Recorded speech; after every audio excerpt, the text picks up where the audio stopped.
साथीहरू तपाईहरु पनि सन्चै सुविधै हुनुहुन्छ होला है र म पनि एकदम सन्चै छु र अन्त यति भन्दै म चाहिँ आजको मेरो भिडियो स्टार्ट गर्दैछु है। अन्त हेरिदिँदै गर्नुस् होला र अहिले म चाहिँ कहाँ जाँदैछु भन्दा चाहिँ यहाँ बारीमा छु।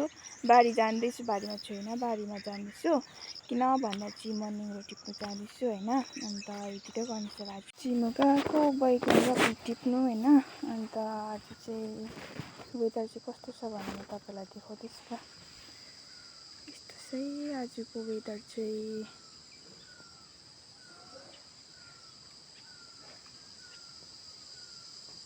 चिन हैन साथीहरु, बैगुन टिप्न आएको हैन। पसिना चाहिँ हेर्नुस् न यस्तो डरलाग्दो छ कि आमाम। घाम पनि फेरि आज त तपाईलाई देखाउँदैछु ल बैगुन चाहिँ कति टिपे भन्नु। बैगुन चाहिँ हाम्रो यति फलेछ। यसमा चाहिँ बैगुन र यसमा चाहिँ बिट टिप्छु भनेको थिएन।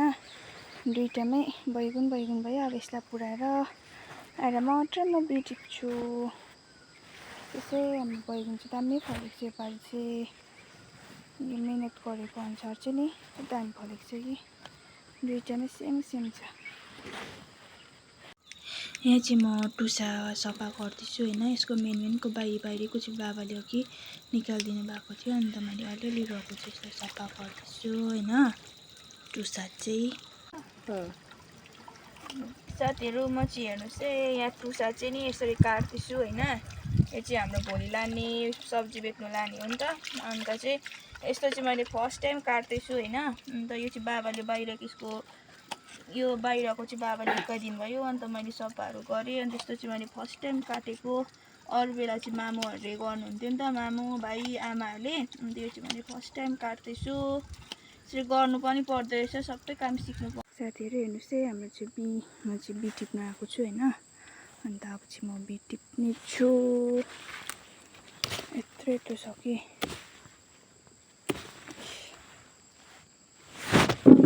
चाहिँ बिरुवा बोट है हाम्रो।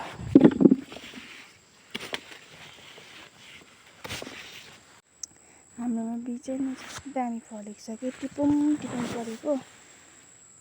पहिला आउने त अल्छी लाग्थ्यो हैन।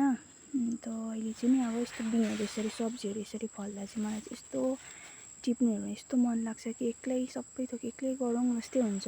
अघि बैगुन पनि एक्लै टिपेँ हैन। यो बिउहरू पनि एक्लै टिप्दैछु। यस्तो मजाले फलेको छ कि। अहिले चाहिँ हैन बि पनि टिपिसकेँ। यति दुई बाल्टी भएको छ। एउटा बाल्टी चाहिँ अलिक सानो छ, यो चाहिँ ठुलो छ हैन। दामी फलेको छ। त्यो ठुल्ठुलो पनि फलेको छ। यत्रो फलेको छ बि चाहिँ दामी फलेको छ। बाहिर चाहिँ अहिले पानी पर्दैछ। यहाँ चाहिँ अब बिहान बारिहाल्नुपर्छ। अरू त सबै रेडी नै छ। त्यसै हाम्रो चाहिँ अघि चाहिँ काँचो थियो हैन टुसा। अहिले चाहिँ मैले पकाएर यहाँ धुई पखाली गरेर यहाँ प्लास्टिकमा हालेर रेडी छ हैन। अनि यो चाहिँ भोलि बिहान लानु मात्रै पर्छ। टपक्क टिपेर रेडी छ। यहाँ निङ्ग्रोहरू अन्त बैगुन बि अन्त अदुवा चाहिँ भित्र किचनमै छ। त्यहाँ चाहिँ छ डल्ले खोर्सानी यत्रो चाहिँ।